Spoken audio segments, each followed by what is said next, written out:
Bismillahirrahmanirrahim. Sambutan terhadap lokasi pelancongan tempatan dan juga sikap pelancong tempatan yang lebih gemarkan melancong ke luar negara telah menimbulkan polemik dan juga perbahasan dalam kalangan penggiat industri. Jadi, Tanya Terus pada hari ini memulakan tahun baru 2024. Kita bercakap berkenaan apa kurangnya lokasi pelancongan tempatan. Semuanya seketika nanti.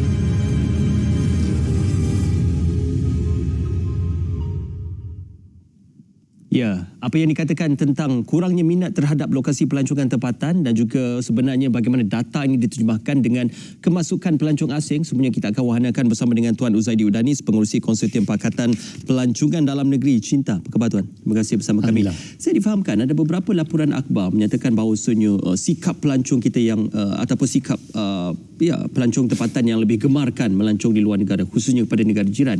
Tetapi sebaliknya berlaku apabila statistik menunjukkan jumlah pelancong dari luar negara meningkat saban tahun. Jadi di mana kebenarannya berkenaan tentang sambutan kepada lokasi pelancongan tempatan kita Tuan? Ya Ismail, sebenarnya bagi masyarakat Malaysia lah rakyat Malaysia aktiviti melancong ni adalah aktiviti yang wajib. Bukan optional lah, aktiviti wajib untuk mereka melancong, terutama pada musim cuti sekolah. Jadi apabila topik-topik ni kita borak dengan jiran kita tanya, you all pergi mana?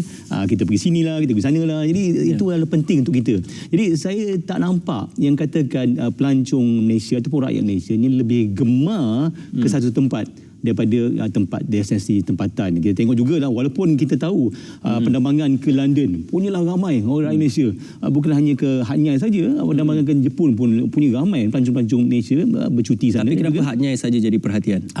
Itulah sebab ia lebih accessible. Seperti juga warga Singapura pergi melancong ke Malaysia lebih kurang 13 juta. Kita ada menerima lebih kurang 26 juta. Kita telah menerima 13 juta warga Singapura. Ini satu jumlah yang besar. Tak juga menjadi isu di Singapura yang mengatakan kenapa warga Singapura pergi ke Malaysia ni mengkayakan usahawan-usahawan ataupun pelancongan industri pelancongan Malaysia. Tidak menjadi isu. Tetapi apabila kita ramai rakyat Malaysia pergi melancong, memang kita punya sifat nature kita nak melancong luar negara. Yang paling senang adalah Hat Yai. Tak payah perlu ferry, tak payah menunggu ferry. Dan kalau kita tengok statistik dia, lebih kurang katakan 20,000 pelancong masa weekend di Hat Yai. Saya nampak di Langkawi pun mungkin lagi ramai. Saya nampak mengikut statistik LADA 200,000 telah melancong, warga Malaysia telah melancong ke Langkawi daripada 1 hari bulan hingga 20 hari bulan. Lebih kurang dia dah 10-12,000. Jadi ini ada satu saya rasa saya nampak ada balance. Saya nampak balancing tu memang pelancong memang suka di destinasi tempatan, tetapi kita tak boleh lah jadi comfort zone. Kita tengok Bukit Bintang penuh dengan pelancong tempatan. Kita tengok dekat tempat area mana-mana pun di Penang pun penuh jam dengan warga tempatan. Saya tak nampak lah, tapi kita kena tingkatkanlah kita punya servis perkhidmatan kita. Ya. Dengan dakwaan bahawasanya lokasi pelancongan tempatan pulau-pulau peranginan serba-serbi mahal, makan pun mahal, hotel pun mahal, apatah lagi yang mempertikaikan berkenaan check-in dah pukul 3 petang. Dulu dah boleh 1 atau pukul 2 petang.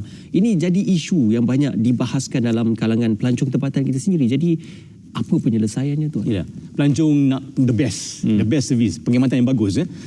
Kita tengok juga seperti makanan, harga makanan sangat subjektif. Saya tahu kebanyakan ada banyak optional di Hatnyai, contohnya gerai-gerai kecil-kecil yang memberi tawaran harga yang murah. Tetapi juga di Langkawi banyak juga yang saya minggu lepas saya ke Langkawi, saya tengok ikan bakar pun masih harga yang sama, harga yang berpatutan dan kadang lebih murah daripada di Kuala Lumpur dan sedap juga. Jadi saya tak nampak harga tu menjadi satu halangan untuk mereka melancong ke satu tempat daripada melancong ke luar negara. Contoh di Bangkok, saya di Bangkok 2 bulan lepas, satu tom yum lebih kurang 300 baht. 300 baht boleh RM40. RM40 satu mangkuk dah di Bangkok. Tak dapat tak kurang daripada RM40 di Kuala Lumpur. Saya rasa subjektif. Mungkin ada pilihan persepsi individu. Pilihan pergi ke gerai, pilihan ke restoran, pilihannya restoran 4-5 bintang. Ini subjektif. Saya tak nampaklah ianya murah. Semurah-murahnya kita. Lagipun exchange rate kita dengan Thai baht agak menurut kita punya nilai dia agak turun. Saya tak nampak ada nilai bagus yang mengatakan murah sangatlah, kita kena pergi ke sana. Tapi berkaitan servis, dikatakan juga servis di lokasi pelancongan tempatan ini banyak yang tidak memuaskan, khususnya kepada pelancong ataupun warga masyarakat negara kita sendiri ingin melancong dalam negara. Ya, servis ni satu agenda yang penting lah bagi kita. Kita ni macam orang datang rumah kita lah. Kalau orang datang rumah kita takkan masak muka. Kita kena greet, dah minum kita kasih minuman kan. Tapi kita tengok nampak ada beberapa tempat, terutama yang di Jalan Bukit Bintang, yang dipenuhi dengan pekerja-pekerja asing. Mereka tidak mementingkan servis. Mereka bila menjual kebab, shawarma dengan kadang-kadang dengan muka yang masam dengan apa.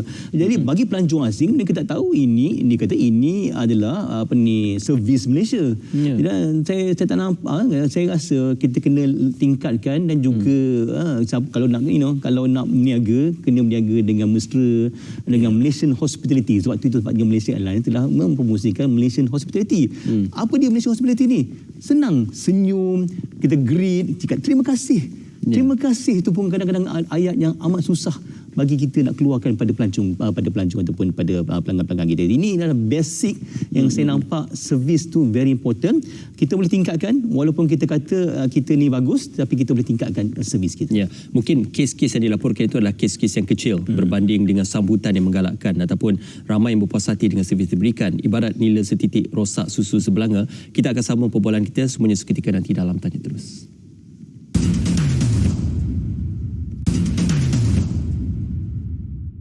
Besok kembali Tanya Terus Tuan Uzaidi. Tadi kita tanyakan apa kurangnya lokasi pelancongan kita. Masalahnya, apakah lokasi pelancongan kita ini sudah tepu? Tiada lagi yang boleh ditawarkan. Tiada yang baru untuk ditawarkan kepada pelancong tempatan maupun pelancong asing. Saya rasa Ismail, tentang produk pelancongan ataupun destinasi pelancongan ni, kita ni antara yang produk yang paling banyak sekali lah. Berbanding dengan ASEAN. Contohnya, tapi produk-produk ni kena dipromot lah, kena dipromosikan oleh warga tempatan bersama dengan industri pelancongan. Jangan hanya warga tempatan, tapi kita kena engagekan dengan industri tempatan. Contohlah, saya baru-baru ni saya bincang dengan, saya berborak dengan anti sebelah rumah saya tu, mengatakan anti dia nak pergi ke Bagan Datuk. Apa ada kat Bagan Datuk ni? Dia kata geng-geng semua anti-anti semua nak pergi Bagan Datuk. Apa ada kat Bagan Datuk ni? Rupanya ada sunflower, taman sunflower yang terbesar di Malaysia ni. Jadi kita pun tak tahu. Sunflower ni adalah satu tempat yang dia menarik dia, bagi menarik dia. Jadi kita kena mempromosikan lah. Produk banyak, tempat banyak. Contoh di Kuala Lumpur ni, Ismail pernah pergi ke Pineapple Hill tak? Pineapple Hill. Apa tu? Itu adalah Bukit Nenas. Di mana itu ada satu tempat yang ada rainforest. Oldest rainforest in the world. Bersama dengan apa yang ada di Taman Negara. Tak ramai yang tahu. Dulu-dulu kita adalah kabel car dulu, yang masa zaman-zaman dulu tu. Sekarang tidak ada aktiviti dan promosi. Jadi saya rasa masih ramai yang tak tahu. Banyak. Tempat memang ini masalah banyak. Promosi. Jadi promosi ni jangan dibebankan hanya satu pihak saja ataupun Tourism Malaysia, contohlah Tourism Malaysia saja. Tak boleh, because Tourism Malaysia pun banyak produk-produk yang nak dipromosikan.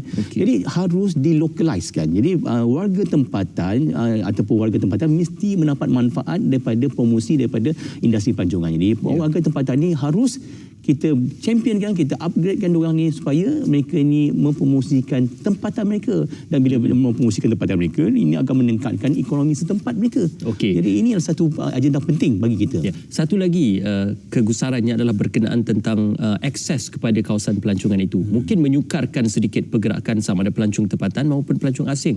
Kalau kita bandingkan dengan Singapura, mereka menawarkan akses pengangkutan yang mudah ke destinasi pelancongan. Jadi apakah masalah pengangkutan ini juga satu isu yang besar dalam industri pelancongan? Ya, pengangkutan ni accessibility. Maksudnya kita kena senangkan mereka datang ke situ. Contoh ferry. Kalau ferry tu kena beritahulah masa-masa. Kita tahu kekangan in terms of the logistik. Tapi kita kalau boleh kita kasih yang terbaik lah, terutama masa sekolah. Jangan hanya masa tertentu saja yang diberi, tapi semua setiap masa. Contoh ferry, contohnya cruise di Putrajaya harus ditetapkan masa-masa yang tertentu sebelum kita promote kan. Kita perlu promote. Dan antara saya nampak yang paling sekarang ni macam Mardi menggalakkan pelancong-pelancong datang situ dengan senang. Merasai tempat-tempat taman-taman penyelidikan mereka, durian lah, Rose lah di Cameron Highland. Jadi ini saya nampak kita kena menyenangkan pelancong-pelancong, dan saya rasa antara yang paling bagus adalah ada antara yang paling utama sekali logistik lah, terutama sekali ferry. Ya. Seperkara juga berkenaan tentang penerbangan. Kita sudah ada banyak syarikat penerbangan menawarkan tambang yang kompetitif. Tetapi ada yang membandingkan daripada pergi ke Sabah dan juga Sarawak, boleh pergi ke Jakarta atau boleh pergi ke Indonesia, pergi balik lagi. Jadi perbandingan ini ramai yang menyebabkan lebih cenderung untuk masyarakat kita pergi ke luar negara berbanding melancong di negara sendiri. Ya. Logistik yang terutama sekali penerbangan penerbangan ni, model bisnes penerbangan ni berdasarkan dynamic pricing. Lebih ramai lagi pelancong nak pergi situ, lebih tinggi harganya. Ini model bisnes yang diadaptkan oleh syarikat penerbangan ini. Jadi kita kena lebih kompetitif lah. Saya nampak negara jiran kita, Thailand terutama sekali, telah sekarang tahun ini akan membuka lebih 9 lagi penerbangan baru, syarikat penerbangan baru. Ini akan menjadikan satu industri yang kompetitif untuk mereka. Industri pelancongan ni, industri penerbangan ni sebagai sebagai infrastruktur. Infrastruktur itu mesti ada, seperti jalan, seperti jambatan, ini mesti ada. Jadi saya rasa kita perlu lebih kompetitif. Saya tahu sejak satu penerbangan yang dia telah ditutup, maka harga-harga penerbangan itu naik melambung. Masa dulu ada satu penerbangan yang sebelum tutupnya harganya agak kompetitif. Tapi sekarang ni dengan hanya 2-3 saja penerbangan di Malaysia ni, domestik ni, dia agak kita lihat harganya agak meningkat lah. Jadi kita perlukan lebih banyak lagi syarikat-syarikat penerbangan yang lebih kompetitif. Tuan Zuzaidi berkecimpung lama dalam industri pelancongan ini. Jadi apa produk pelancongan yang terkini yang boleh Tuan Zuzaidi kongsikan dan juga wahanakan bersama dengan kami pada hari ini, Tuan? Nak cakap tak cukup masa. Banyak yang boleh kita yang anjurkan. Paling menarik lah untuk Januari ini. Kita penerbangan pasaran-pasaran luar negara. Dia sangat curious datang sini dan mengetahui budaya. Contohnya budaya Malaysia, budaya Melayu, Cina dengan India ni. Nak tengok kebudayaan kat mana di Malaysia ni, di KL ni. Tidak ada. Jadi kita kena tunjulkan. Jadi saya rasa kebudayaannya satu-satu yang kita patut tunjul, dan juga pengalaman yang patut kita tunjulkan. Saya nampak pengalaman masak nasi lemak sekarang semakin popular. Sebab di pasaran di Eropah, di pasaran UK terutama sekali, nasi lemak ni sebagai satu makanan fusion bagi mereka. Mereka ingin tahu macam mana nak buat tarik-tarik macam mana. Jadi ini pengalaman-pengalaman yang saya rasa yang boleh kita tunjulkan. Tidak di belakangkan dengan tempat-tempat lain. Di Terengganu ada taman Rose yang besar, dan juga di Kuantan tengok buaya depan mata kita. Itu antara aktiviti-aktiviti yang saya rasa yang boleh kita tunjulkan dan patut pelancong tempatan lihat dan juga mengalami sendiri.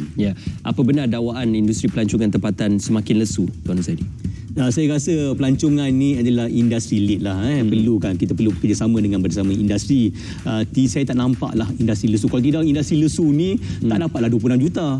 Kita telah menerima lebih kurang 26 juta tahun lepas. Lebih daripada 26 juta pelancong. Walaupun kita tak sasarkan 16 juta je. Terlebih 10 juta extra. Jadi ini saya rasa adalah kerjasama antara pihak kementerian, kerajaan bersama dengan kita. Tapi kita perlu lebih tahap lagi. Kita tangkap lagi lebih ramai pelancong. pelancong datang sini, belanja sini, tinggal lama sikit, belanja sini, dan ini yang meningkatkan ekonomi setempat, ekonomi negara kita. Ya, Melaka baru saja melancarkan Tahun Melawat Melaka 2024. Ini antara salah satu daripada tarikan yang menarik dan boleh diterokai bukan saja oleh warga tempatan tetapi juga oleh pelancong asing. Terima kasih Tuan Razadi kerana bersama dengan kami. Kita harapkan industri pelancongan tempatan terus berkembang dan terus menyediakan servis dan juga produk-produk yang terbaik untuk warga masyarakat dan juga pelancong-pelancong asing. Terima kasih kerana bersama kami dan juga terima kasih kerana menonton kami dalam Terus. InsyaAllah kita berjumpa lagi. Assalamualaikum.